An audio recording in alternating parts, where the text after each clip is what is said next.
22:00 Overwatch 2 покажет. Ха. Ну, может, я гляну, кстати. Серьезно? То есть это сейчас, получается? Реал? Ну, давайте глянем. Хули нет. Я ж фанат Overwatch был.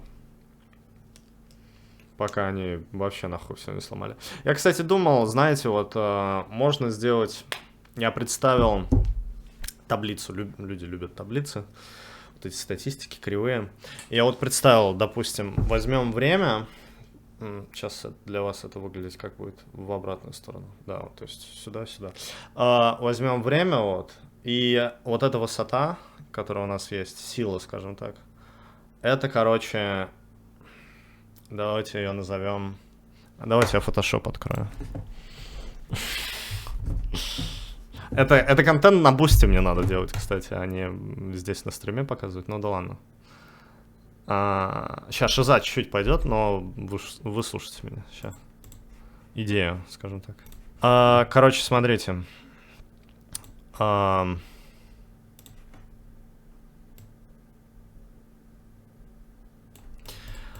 Вот у нас время. Бал. Окей. Вот у нас время. Да. Это time. И вот у нас назовем его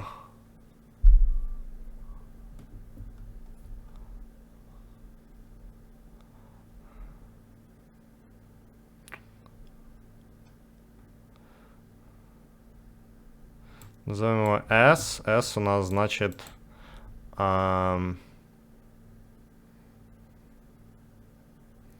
ну, интерес, да, то есть это интерес. Назовем его интересом к игре. Вот смотрите, выходит игра. Игра, ну, и, естественно, интерес где-то вот здесь вот начинается. Пускай единица будет, да, отсюда. И это онлайновая игра, еще я описываю онлайновую игру. И у вас есть определенные персонажи, да.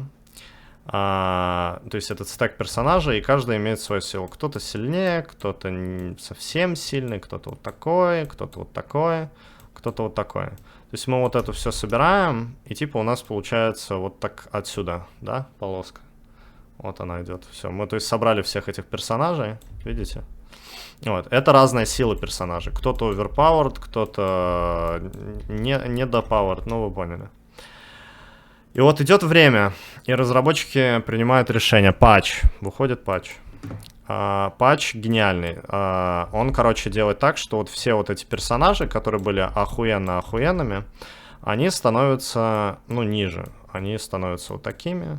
То есть они вот такими становятся. Ну, они нерфятся. То есть вот они, видите, вот здесь вот скосилось.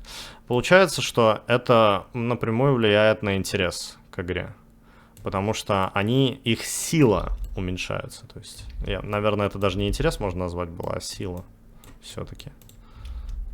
Да? Сила уменьшается. То есть это... И чем ниже вот эта сила, тем больше становится лейма. То есть это лейм. То есть лажа. То есть вот это у нас полоска лажа. Где-то вот здесь вот будет лажа. Ну, вы поняли. Лажа. И потом кто-то принимает решение такое, блин, теперь вот этот сильнее, да, чем вот этот. И вот этот сильнее, чем вот этот. И выходит на патч номер 2, который делает вот так вот все. Вот, то есть оно идет вот так, и потом опять ниже становится. И потом время идет. И вот здесь вот у нас вот лажа. А смотрите, что произойдет. Ну, это просто теория, если что. А вот смотрите, что произойдет, если выходит первый патч, и вот вместо того, чтобы нерфить вот этих всех, мы типа увеличиваем их. И теперь они становятся вот такими. Вот такими.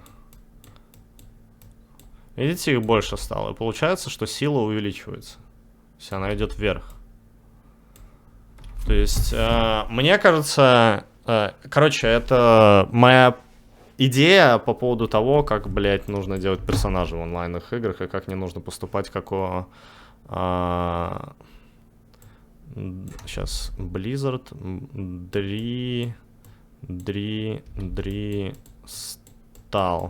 Дристал, вот, как Дристал поступать. А в доте так делается? То есть, мне кажется, это, ну, это буквально, ну, то есть, это можно немножечко превратить в математику, да, какой-то такой анализ. И анализ говорит о том, что то, что ты их уменьшаешь, это не как бы не способствует интересу вообще ни разу. Если сделать всех ваншотами, будет пиздец как интересно. Возможно. Потому что есть игры, где тебя ваншотят, по сути, например, Тарков, и все в него играют. Так что, кто знает. Зависит от игры, естественно. Поэтому этот анализ, это не панацея. Все эти анализы, блядь, графики, и что любую вещь ты переводишь в математику, это не панацея. В этом и прикол.